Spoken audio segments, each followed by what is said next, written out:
Gerald's Game is a 2017 American psychological horror thriller film directed and edited by Mike Flanagan, and screenplay written by Flanagan with Jeff Howard.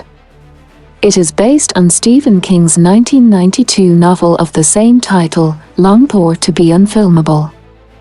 The film stars Carla, Gugino, and Bruce Greenwood as a married couple who arrive at an isolated house for a holiday. When the husband dies of a sudden heart attack, his wife, left handcuffed to the bed without the key and with little hope of rescue, must find a way to survive, all while battling her inner demons. Gerald's Game had its world premiere at BFI South Bank on the 19th of September 2017 and was released on the 29th of September 2017 by Netflix. It received very positive reviews from critics who lauded Gugino's performance, Flanagan's direction, and the film's themes and their treatment were also singled out.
Jesse and Gerald Burlingame arrive at an isolated lake house in Fairhope, Alabama for some time away. While Gerald takes Viagra, Jesse feeds a stray dog outside, but when re-entering the house leaves the door open. Jesse changes into a new slip, placing the tag on a shelf above the bed, and practices sexy poses. Gerald takes a second Viagra and leaves his glass of water on the same shelf.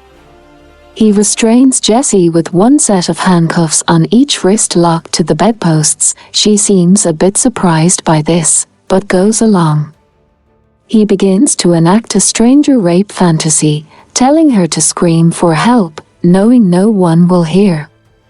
She half-heartedly plays along but soon becomes uncomfortable, telling him to stop and uncuff her. He replies, "What if I won't?" After a heated argument in which he accuses her of not even trying to rekindle their relationship.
Gerald dies of a heart attack, falling onto the floor, leaving Jessie trapped in the handcuffs.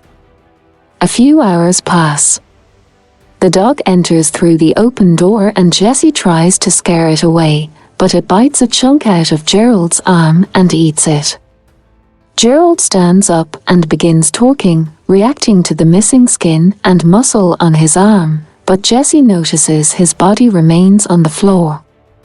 He taunts Jessie about the truths of their strained marriage and his erectile dysfunction. He then informs her that she has wasted hours already doing nothing, and she is beginning to suffer from dehydration and fatigue. Jessie miraculously pulls a hand out of a cuff and breaks free. She gloats to Gerald, but then turns around and tells herself, the one still trapped, that it is easy to escape. Gerald and the self-assured Jessie tell things about herself and Gerald that she never had the courage to acknowledge.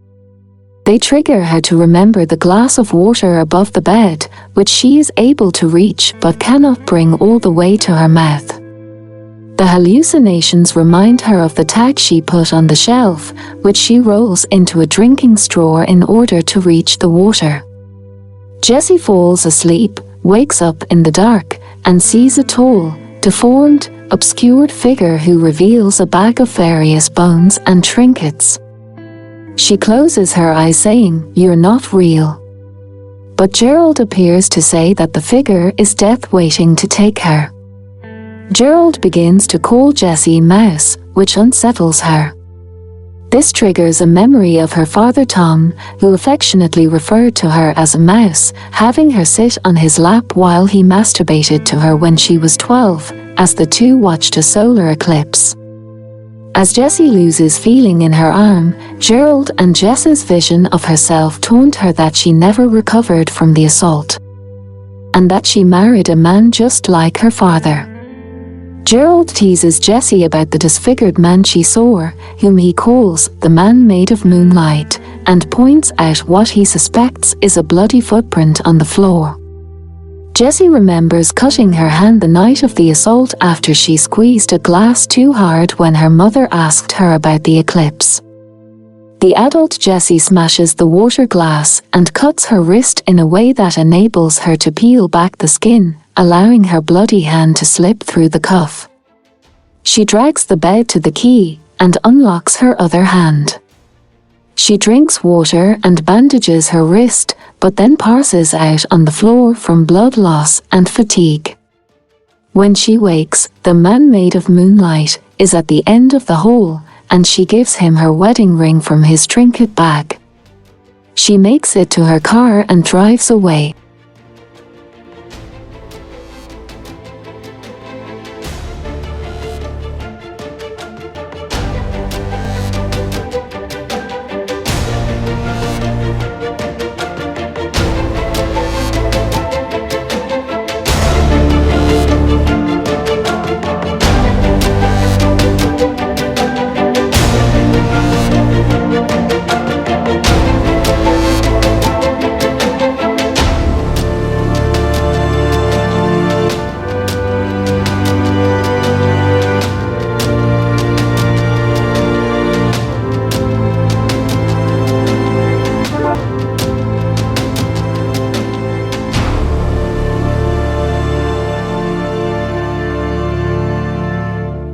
But sees the man again in the back seat as she loses consciousness.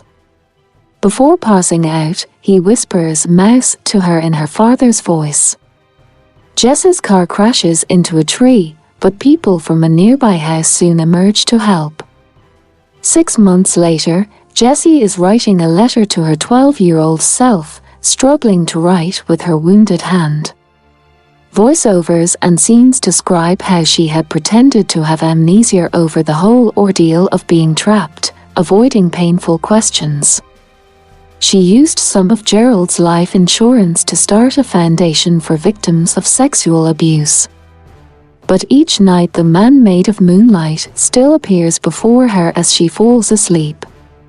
Her wedding ring was never found in the house, and she learned from the news about a serial killer with acromegaly who digs up crypts, stealing bones and jewels. and eats the faces of male corpses. This explains why he didn't harm Jesse in the house, and also why Gerald's face was disfigured. Jesse arrives at court as the Moonlight Man is being sentenced and calls for his attention. He quotes what she said before leaving the house, indicating that he was in fact there at the time. Seeing also Gerald's and Tom's face where his face is, she says, "You're so much smaller than I remember," and walks triumphantly out into the street with the sunlight gleaming down on her. Please let us know if you have any question, or let us know if you have any query. I'd be grateful for any comments or suggestions you might have. I'd like to get some feedback. Please let me know if you'd like to propose any changes.